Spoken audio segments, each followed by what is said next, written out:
يتدخل على قدم اللاعب كومان.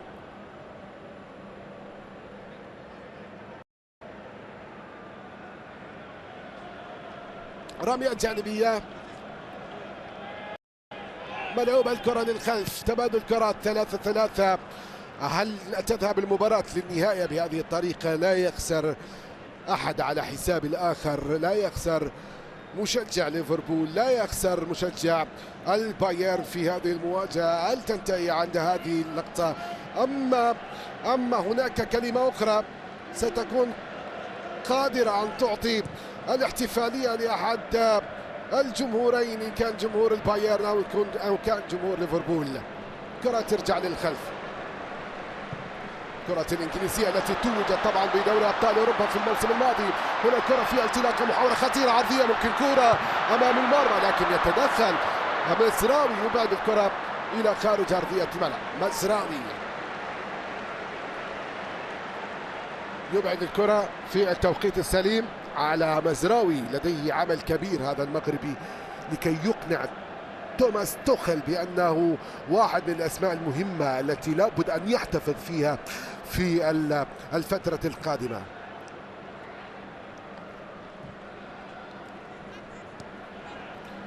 كرة للويس دياز، نونيز، لويس دياز مخطوفة الكرة، تعود الآن هجمة مرتدة. كومان طلب الكرة، مرت لكومان، ستكون خطيرة. كومان الله لمسة جميلة، هنا محاولة عرضية لإبراهيموفيتش، رجعها للخلف. كومان من جديد، محاولة لمزراوي، مزراوي بيضطر للعودة للخلف عند زميله بافلوفيتش. على الجهة اليسرى ترازيك، جيليت، كرة وصلت هنا لكومان، عرضية من كومان، ممكن جول. الله على لقطة جميلة يا ذكاء كومان لاعب ذكي بمعنى الكلمة، بإمكانه أن يصنع من الفسيخ شربات. الله على لمسات جميلة كانت في اللقطة الماضية. ليفربول في محاولة خطيرة، ممكن كرة نونيز فات الكرة، مرت إلى خارج أرضية الملعب، تحولت إلى ضربة أو رمية جانبية. هجمات مرتدة، لمسات متناقلة، لمسة هنا ولمسة هناك، ومتعة هنا ومتعة هناك ما بين البافاري وما بين الليفربول. شوف ذكاء كومان، شوف كيف مرر الكرة بوضعية جميلة، ربما خادع الجميع بأنها ستكون عرضية لكن مررها بعد ذلك في وضعية جميلة. 4 دقائق وقت محتسب بدل ضايع.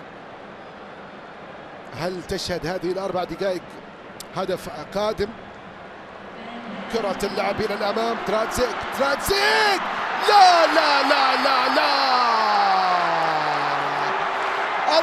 الله، غير معقول ما فعله تراتزيك، يكاد لا يصدق عيناه. ماذا فعلت يا تراتزيك؟ كيف سددت هذه الكرة؟ كيف سجلتها في مرمى أليسون؟ الله على لمسة كانت مثالية جميلة حلوة، يضع قدمه القوية تراتزيك في المرمى، يسجل الهدف الرابع للنادي البافاري. النادي البافاري بقيادة توخل سيكون مرعبا في الموسم القادم.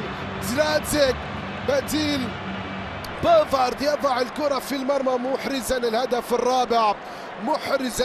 الرابع.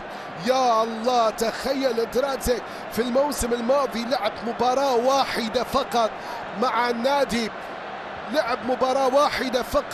واليوم يسجل أول هدف في مسيرته مع الفريق الأول، ينضم إلى كلارك ودواك. لستم وحدكم من تسجلون مع الفريق الأول. يا الله على هدف جميل. 4-3 في مباراة ساحرة مثيرة جميلة حلوة كانت اللقطة الماضية.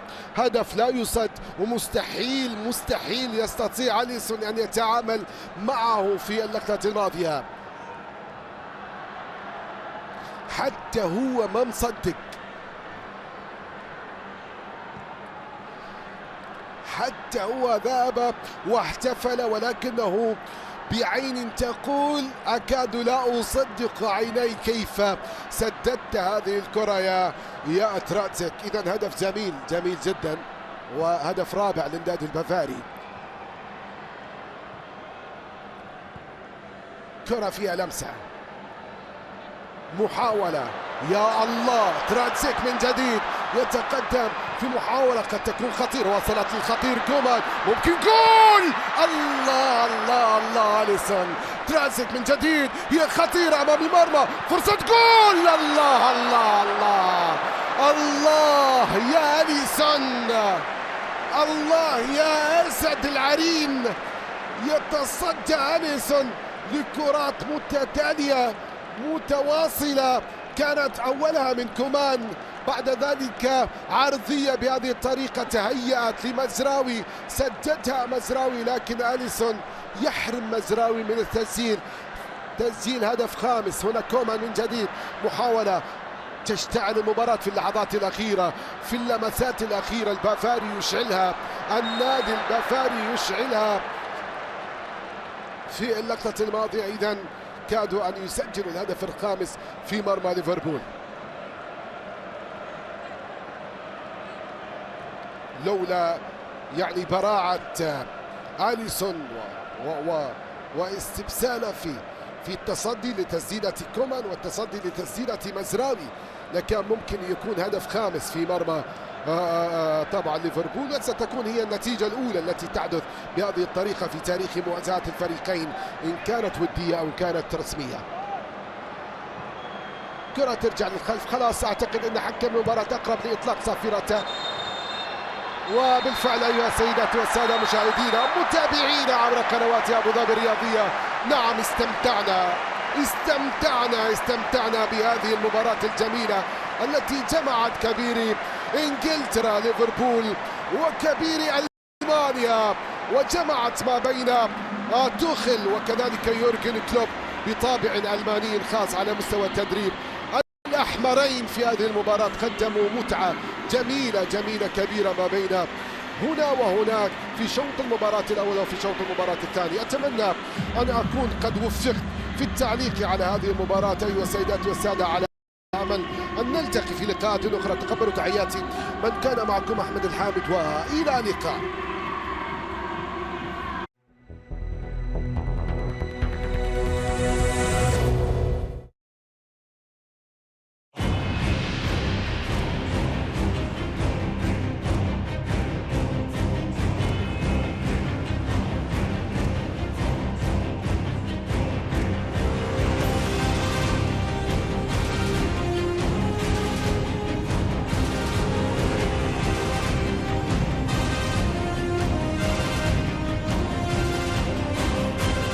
بطولة العالم للفنون القتالية المختلطة للناشئين أبو ظبي 2023 على أبو ظبي الرياضية.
طريق اللاعب الوان بيريرا.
أهم أساطير الكرة العالمية ونخبة الفرق على أبوظبي الرياضية.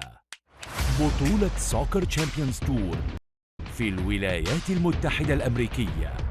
6 مدن، 8 ملاعب أسطورية، 6 من أقوى الأندية في العالم.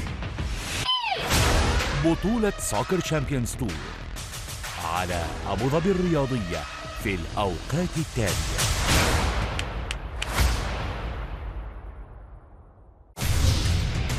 وتطبيق UFC أرابيا. هذه القناة متوفرة على إيلايف اتصالات.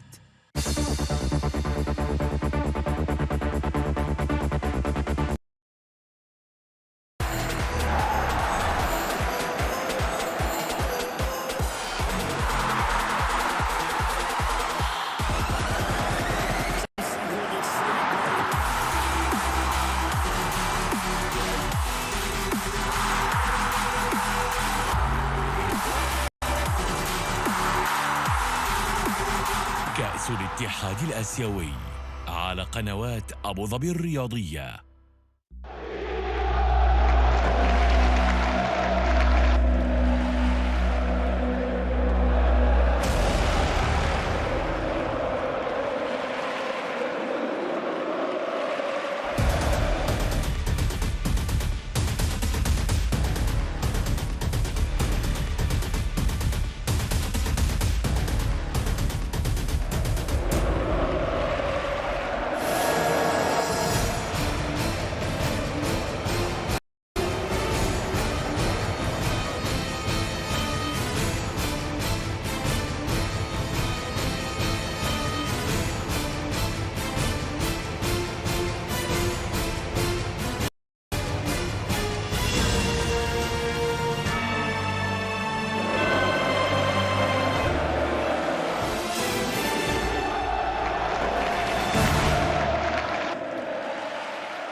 A dominant team's pursuit of excellence and success never stops, as Manchester City has proven in recent years.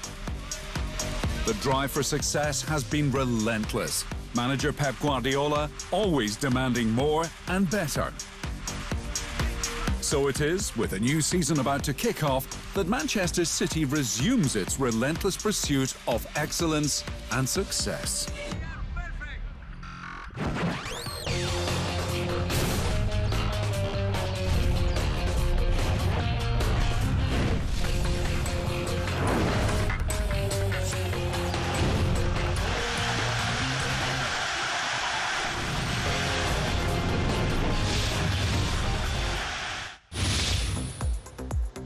The squeeze in the football calendar seems to get tighter and tighter every year. This season, it is a squeeze Manchester City might feel more than most. After playing its last game of the 2022-23 season on June 10, City will play its first official game of the 23-24 campaign this weekend on August 6. That makes it 54 days between the Champions League final and the Community Shield. Not forgetting City has played 3 pre-season games on a tour of Asia to prepare for the new season, which perhaps offers some indication of what awaits City after its brilliant treble-winning season. Not only has pre-season been about getting into top physical shape for the possibility of another 60-plus games, it has also been about being able to mentally change gears. Obviously, last season was a great season for every one of us. But we also know football keeps going forward, you know. Last season is last season, and we all have the mentality to go again. I think everyone's got the mentality to keep pushing each other to the next level. It is only imaginable what that next level is after winning the treble. But there is no question manager Pep Guardiola will set an exacting standard for City to meet yet again. Indeed, City has been Premier League champion 5 times in 6 years. So there will certainly be a desire and ambition to become the first team to win the title 4 times in a row. Not surprisingly, most people will see Erling Haaland as the key to any success. Coming off his first season at City with 52 goals, a record 36 in the Premier League. Going off the early signs of pre-season, Guardiola senses a chance Haaland could go close to repeating those exploits. Comparing last season in that period, he's fitter. He's much better than the last season when he arrived. And I know, well, we would love to be as like season, but at the end, it's not the point. The point is we know exactly what he has to do. We know him, and in a few weeks we'll be in better condition than now. Which is a frightening thought for rival Premier League defences and teams, figuring out how to deal with Haaland and City. While they do that, Manchester City has gone into pre-season determined to be in top physical shape, and with 54 days between official games, be able to mentally change gears. Coming up, a massive Mbappe offer. And Inter cuts ties with Lukaku.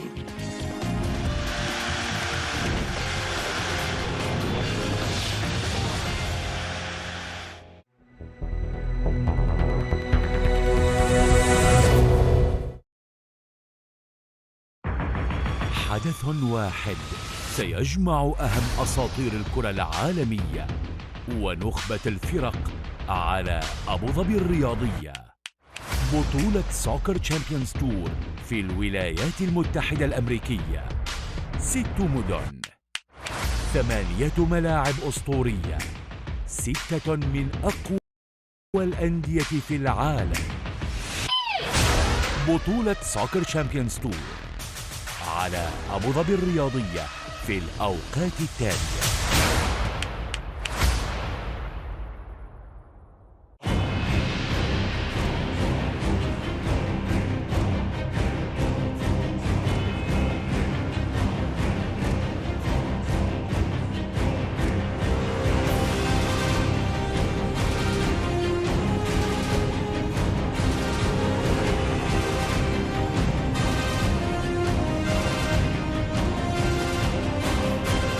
بطولة العالم للفنون القتالية المختلطة للناشئين أبوظبي 2023 على أبوظبي الرياضية.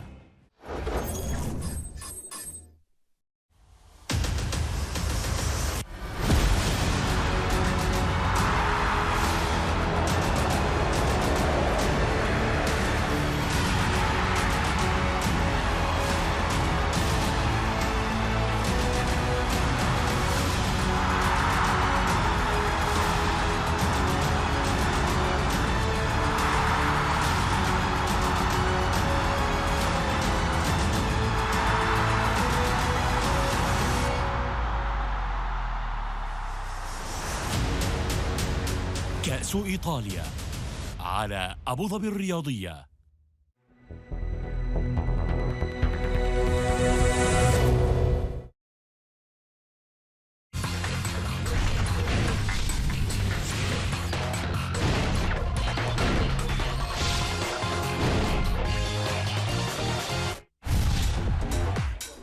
It seems not even the opportunity of earning 700 million euros for one season is enough for Kylian Mbappe to give PSG an easy end to the standoff between player and club. With Mbappe refusing to sign a contract extension and left out of PSG's pre-season tour of Asia, the club is willing to sell the forward rather than lose him for free next summer. But it seems Mbappe is unwilling to consider an offer from Al Hilal, which would pay a transfer fee of 300 million euros and a one-season salary package that could be as much as 700 million euros. While PSG would happily accept the transfer fee, Mbappe does not want to play in the Saudi Pro League, even with the guarantee of moving to Real Madrid after one season. Either way, the situation is unsettling for the squad as the new season approaches, and PSG's best player is in football limbo.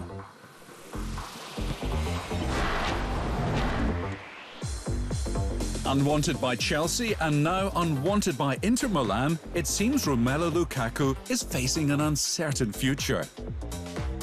After basically forcing Chelsea to loan him to Inter last season, Lukaku has now put the Nerazzurri offside after secretly talking to Serie A rival Juventus. Which was enough for Inter and manager Simone Inzaghi, so supportive of bringing Lukaku back to the club, to cut ties.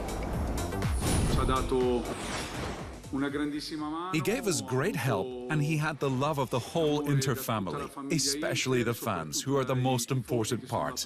And probably the story deserved a better ending. While Saudi Arabia could be an option for Lukaku, Juventus has asked Chelsea about a loan deal. But the Blues are adamant they will only entertain a permanent transfer for the striker.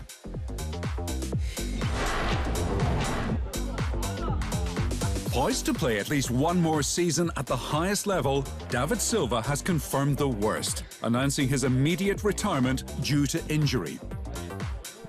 Having suffered a serious knee injury that requires surgery and long-term recovery, the midfielder has called time on a brilliant and admired career. Known for his impact at Valencia and Manchester City, Silva spent the past 3 seasons at Real Sociedad, continuing to show his class and quality at age 37. When Martin Braithwaite went from Leganés to Barcelona in 2020, it was one of La Liga's most talked about and surprising moves. But after a relatively uneventful time at Barcelona, Braithwaite has again created headlines, this time by walking out on Espanyol in a bid to force a transfer.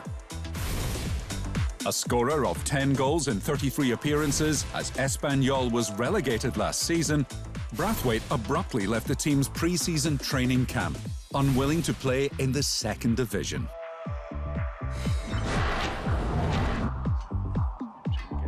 There is no question Bayern Munich's bid to sign Harry Kane is one that is drawing plenty of attention.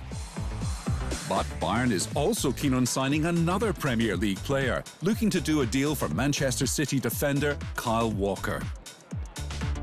Which is reportedly enticing for Walker, but manager Pep Guardiola wants the England international to stay at City. What I can say is an incredibly important player for us. We want him yes or yes, but at the end I don't know what's going to happen. I know we are in touch with clubs and we will fight for him. A veteran of 254 appearances and 12 major trophies, Walker has been a valuable contributor for City, but at 33 may no longer be guaranteed a starting role.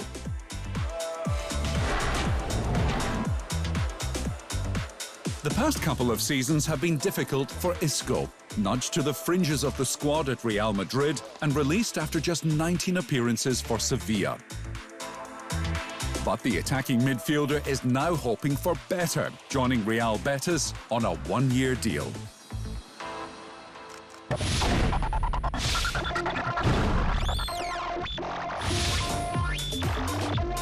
Over most of his career, Wilfried Zaha has either been trying to get Crystal Palace into the Premier League or keep Crystal Palace in the Premier League. The constant battles for promotion and against relegation meant there was never any realistic chance for Palace and Zaha to experience European football. But Zaha is about to embark on a new phase late in his career, leaving Palace to join Galatasaray and the possibility of Champions League football. This will be my first opportunity to be part of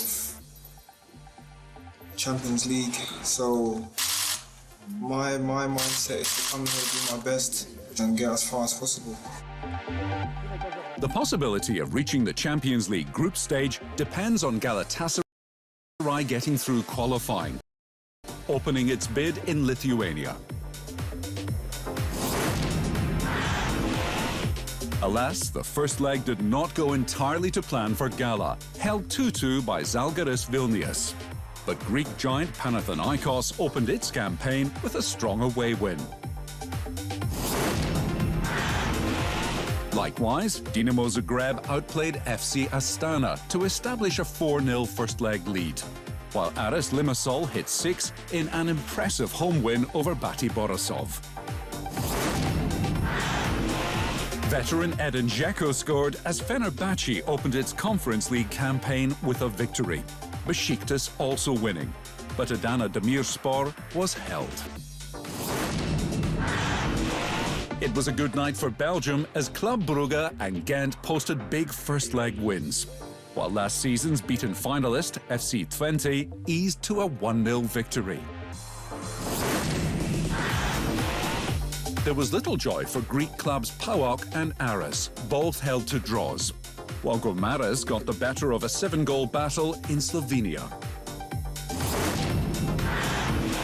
2 men were sent off as FC Basel crashed at home to Topol Kostani. But Austria Vienna and Maccabi Tel Aviv established first-leg leads. A stoppage-time goal has given Hibs a chance of advancing despite losing the first leg, while Victoria Pilsen was held at home as Lech Poznan won comfortably. There were mixed results for League of Ireland teams Derry City and Shamrock Rovers, while Crusaders was held to a draw by Rosenborg. Still to come, changes at Real Madrid. And Madison settles at Spurs.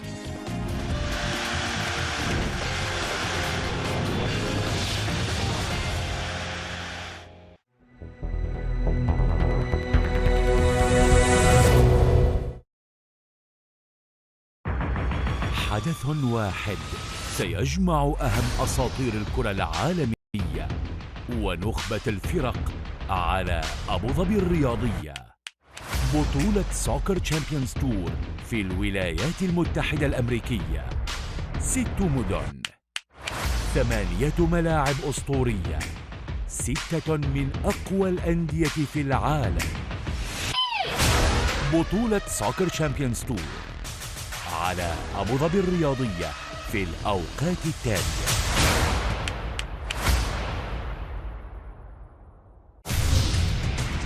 وتطبيق UFC أرابيا. هذه القناة متوفرة على إيلايف اتصالات.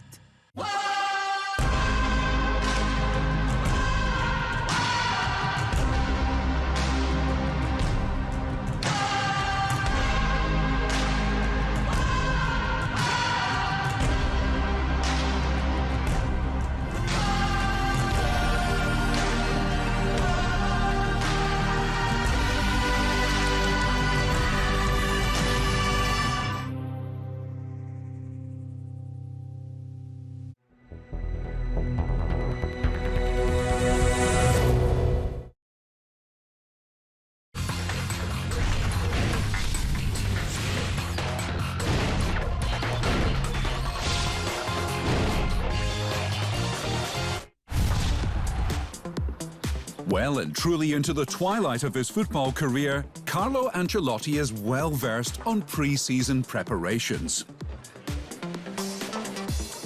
As Real Madrid readies for the new campaign, Ancelotti is overseeing his 24th pre-season as a manager. But that does not mean Ancelotti is not open to new and different things. Indeed, Ancelotti is using Madrid's summer tour of the United States to try a formation change. I think the squad has improved. We want to try something new, see how it goes, and if it doesn't work out, we always have the old system, which has given us success in the past.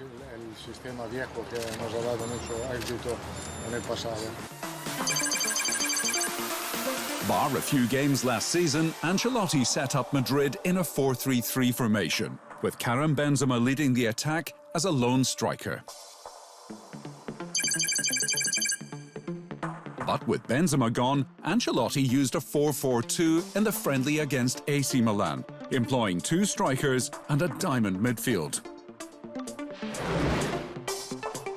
An interesting aspect of the diamond midfield was the use of summer signing Jude Bellingham in an advanced central role, after playing a little wider and deeper for Borussia Dortmund.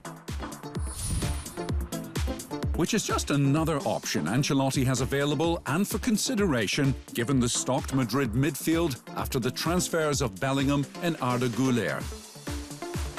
As for Ancelotti himself, there is a strong expectation this season will be his last at Madrid, coming out of contract, but not ruling out staying at the Bernabeu if the club chiefs make an offer.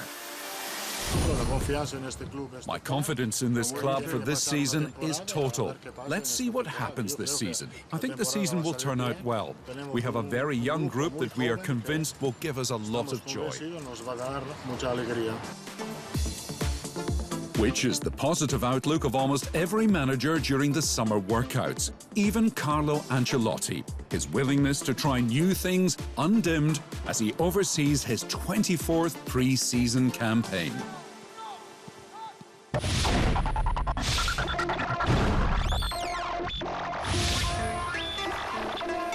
Almost every conversation about Tottenham this summer starts and finishes with Harry Kane and whether he is staying or going. Which is understandable given Kane is the club's best player and all-time leading goal scorer, the face of the club and all that it represents. It is a media-driven narrative that will continue until Kane's future is decided, at least for the season ahead, and is wearing thin with some. But the negative may also be a positive, as the attention on Kane could dim the spotlight and ease the pressure on Tottenham's summer signings, not least of all James Maddison. Signed from Leicester for about €46 million, the England midfielder should complement Tottenham's array of attacking players and suit the philosophy of new manager Ange Postecoglou. Part of the key to trying to be a dominant team is to have, multiple attacking threats and having a midfielder who can score goals, create, and he's proven himself at that level in the last few years as somebody who can do that. Indeed, Maddison certainly did prove himself in recent seasons with Leicester, after forging a career path that started in League One, working diligently to get his Premier League chance.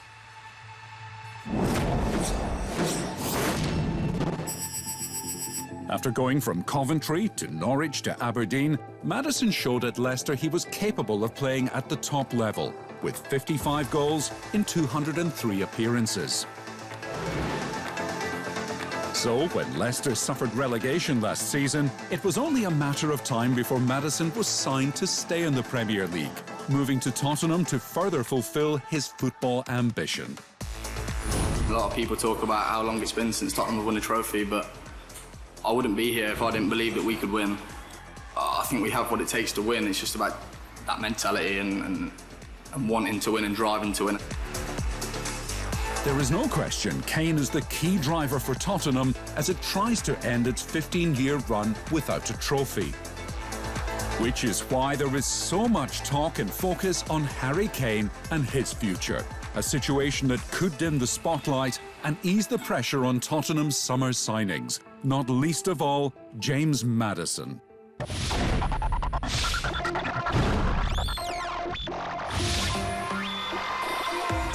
It is often said first impressions are lasting impressions. In that regard, new PSG manager Luis Enrique likes what he sees of his squad. Indeed, it is early days for the former Barcelona and Spain manager. But with PSG embarking on a pre-season tour of Asia after 2 weeks of training at home, Enrique has seen enough to feel the squad is making progress.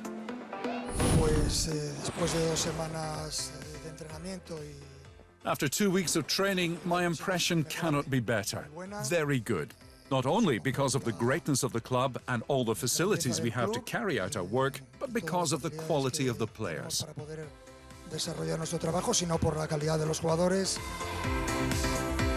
The dominating topic surrounding PSG is that of Kylian Mbappe and his future. But with Mbappe not on the tour, Enrique can put a total focus on introducing his philosophy and tactics, and introducing new players to old in a reshaped squad.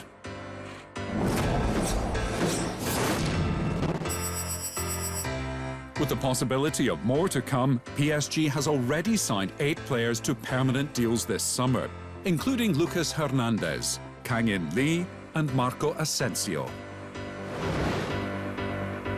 Joining PSG as a free agent after 286 appearances for Real Madrid, Asensio considers the pre-season tour of Asia crucial for himself and his teammates. I'm looking forward to continuing to meet my teammates, to continue assimilating all the ideas that the manager conveys to us. And these 3 games in Japan are going to be very important for the future of the entire season. The biggest impact on PSG's season will be what happens with Mbappe, available for sale and in limbo with the Ligue 1 defending champion. Regardless, with PSG embarking on a pre-season tour of Asia after 2 weeks of training at home, new manager Luis Enrique has seen enough to feel the squad is making progress. Still to come, Bayern Munich gears up for yet another title defense.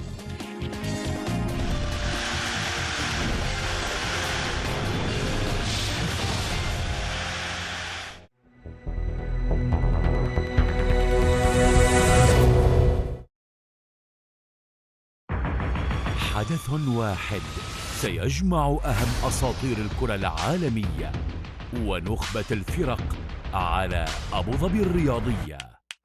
بطولة سوكر تشامبيونز تور في الولايات المتحدة الأمريكية. 6 مدن، 8 ملاعب أسطورية، 6 من أقوى الأندية في العالم. بطولة سوكر تشامبيونز تور على أبوظبي الرياضية في الأوقات التالية.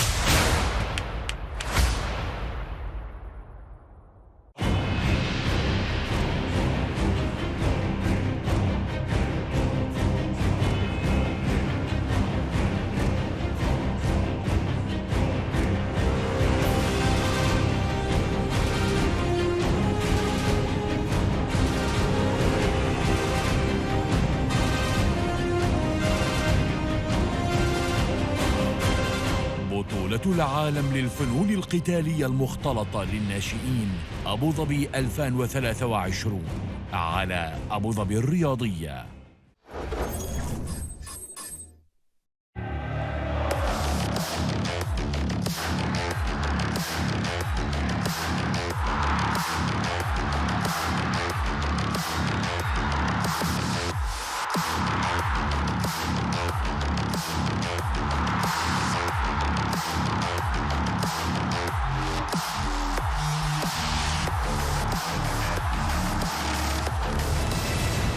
دوري أبطال آسيا على قنوات أبوظبي الرياضية آسيا عبر تطبيق ستارز بلاي إيلايف اتصالات ودو.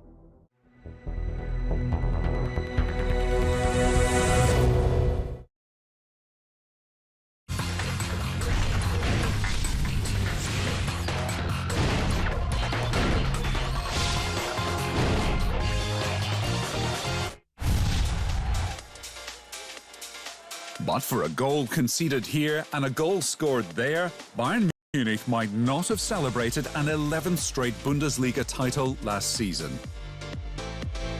After all, Bayern won the championship only on goal difference ahead of Borussia Dortmund, after the teams were tied on 71 points after their 34 games. So, it is quite logical and notable Bayern is trying to improve its squad in terms of key attackers and key defenders, ahead of yet another title defence.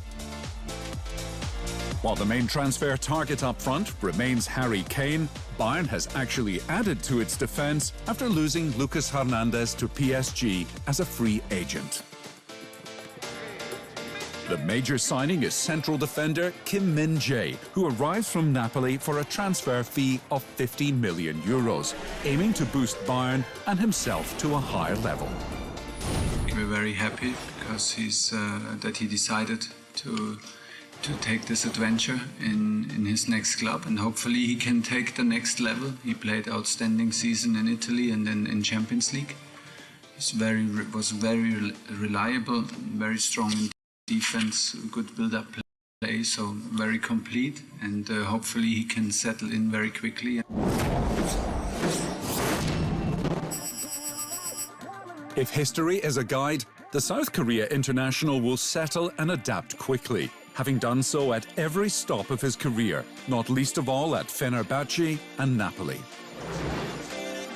Indeed, in his one and only season at Napoli, Kim was a crucial part of the team that won the Scudetto for the first time in 33 years and was named Serie A Defender of the Year. I think he's an amazing defender. He showed it last year in Napoli, and yeah, he has a big quality and is a really good addition to our team. So I'm really happy, and also the team that he's here. While there is strong talk Bayern wants to sign Kyle Walker from Manchester City, Kim and Matthias de Ligt shape as the first-choice centre-back pairing, assuming manager Thomas Tuchel opts for a four-man defence. Preparing for his first full season as manager after replacing Julian Nagelsmann in March, Tuchel has a good idea of what his squad needs and does not need for the new campaign.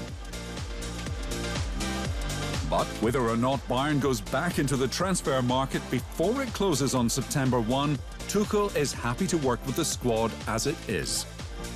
The task is very clear. We focus on the team, we focus on the players that are with us, because all players have a contract with Bayern Munich and they deserve our full support, they deserve our full attention. We want to push our limits, we want to improve, and if changes happen, they happen. The biggest change would be signing Harry Kane, giving Bayern the lead striker it lacked last season after Robert Lewandowski's exit. But in the meantime, the major addition is central defender Kim Min-jae, who arrives from Napoli, aiming to boost Bayern Munich and himself to a higher level. That's all for this show. Join us next time for the best coverage of European football on The Football Review.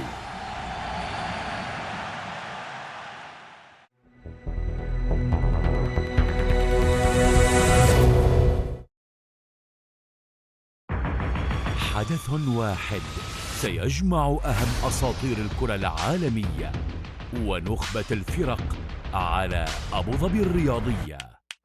بطولة سوكر تشامبيونز تور في الولايات المتحدة الأمريكية. 6 مدن، 8 ملاعب أسطورية، 6 من أقوى الأندية في العالم. بطولة سوكر تشامبيونز تور على أبوظبي الرياضية في الأوقات التالية.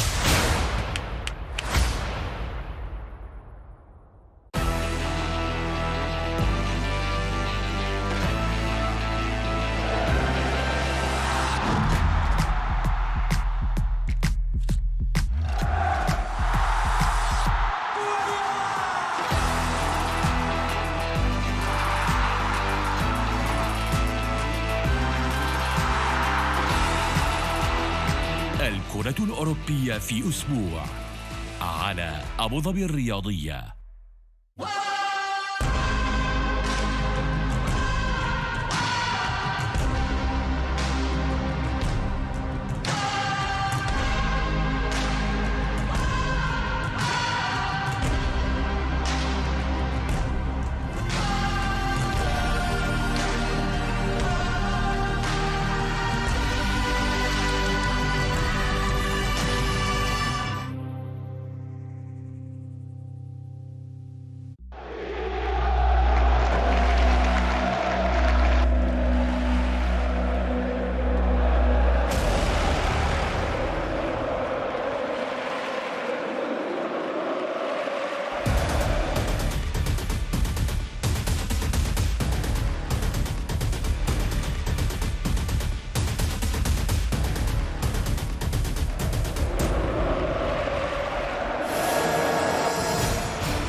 بطولة العالم للفنون القتالية المختلطة للناشئين أبو ظبي 2023 على أبو ظبي الرياضية.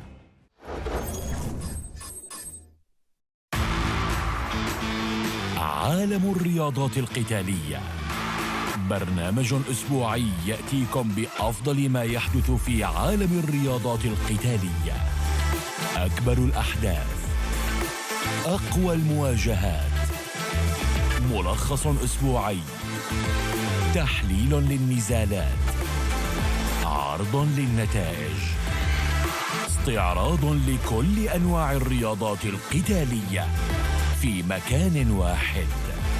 عالم الرياضات القتالية على أبو ظبي الرياضية.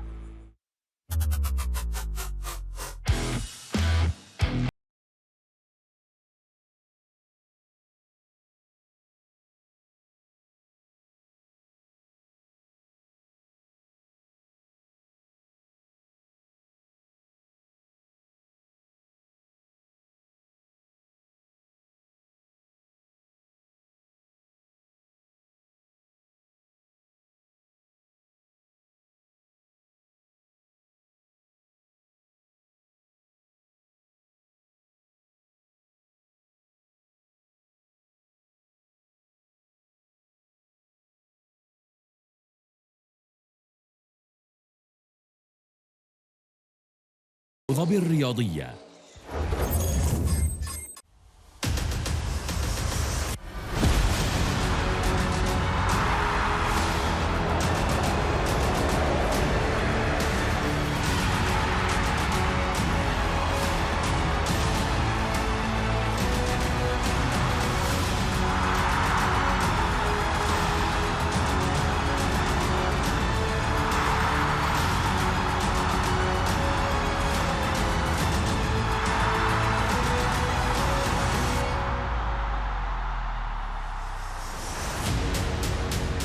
كأس إيطاليا على أبو ظبي الرياضية.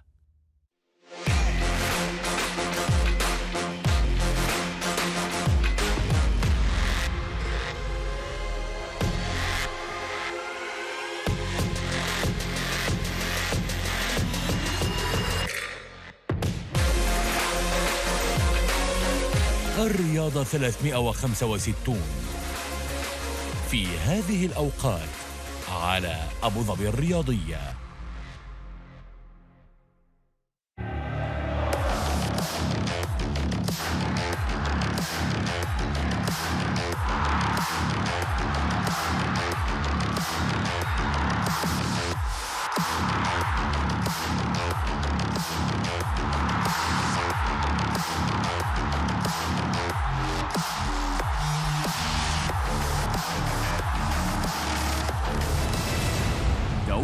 وتطبيق UFC أرابيا. هذه القناة متوفرة على إيلايف اتصالات.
بسم الله الرحمن الرحيم.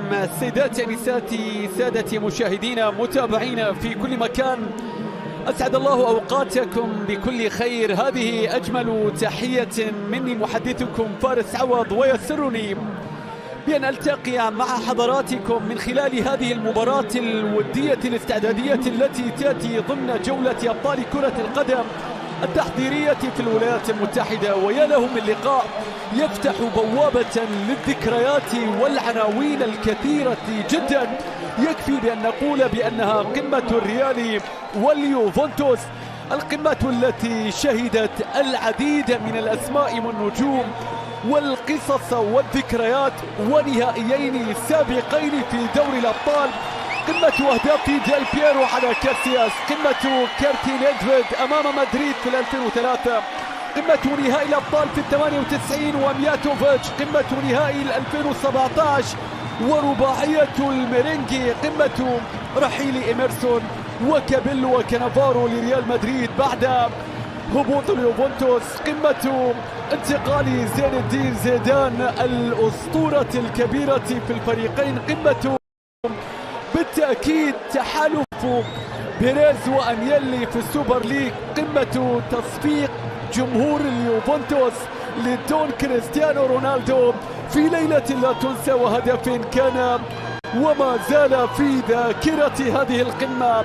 يا للعناوين التي تفتحها ذكريات هذه القمة، يا للذكريات التي تفوح من هذه المباراة التحضيرية الاستعدادية للموسم القادم، والتي تجمع القطبين الكبيرين بالتأكيد، كبير إيطاليا وكبير إسبانيا وجها لوجه هنا في الولايات المتحدة، وتحديدا على ملعب الكامبينج وورد، وتحديدا أكثر في مدينة أورلاندو في ولاية فلوريدا، في الملعب الذي يتسع ل60,000 متفرج، هنا في مدينة العائلة كما يقولون يا توني كروس، هنا حيث ديزني وعالم ديزني، هنا حيث بالتأكيد هذا المكان الذي يأتي بمسمى أورلاندو جارديانز أي حراس أورلاندو.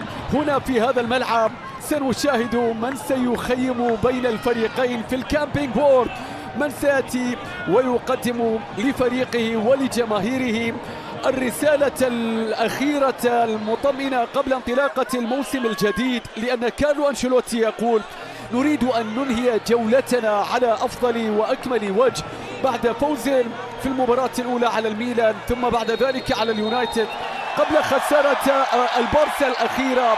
يريد أن يغير الصافرة تأتي. تحياتي محدثكم فارس عوض مجددا. قمة الفريقين مشاهدين متابعين، ولو أنها تأتي واليوفنتوس ليس بوضعيته الاعتيادية وليس بأفضل حال، ويأتي بالتأكيد في هذا الميركاتو حتى الآن بدون نشاط كبير جدا. تعاقد وحيد يأتي ابن الرئيس جورج ويا بالتأكيد ويا كتعاقد وحيد بالنسبة لإدارة اليوفنتوس حتى الآن في هذا الميركاتو، ولكننا سنتحدث عن الكثير من الأمور. أهداف مشاهدين متابعين يحقق فوزا على ريال مدريد في آخر مباريات الفريقين التحضيرية في هذه الجولة. مبروك لجماهير اليوفنتوس، حظوظ لجماهير مدريد. مشاهدين متابعين، أتمنى بأن تكونوا قد استمتعتم بمشاهدة هذه المباريات عبر قنوات أبو ظبي الرياضية، على أمل بأن نلتقي في مناسبات أخرى. تقبلوا تحياتي محدثكم فارس عوض، والسلام عليكم ورحمة الله وبركاته.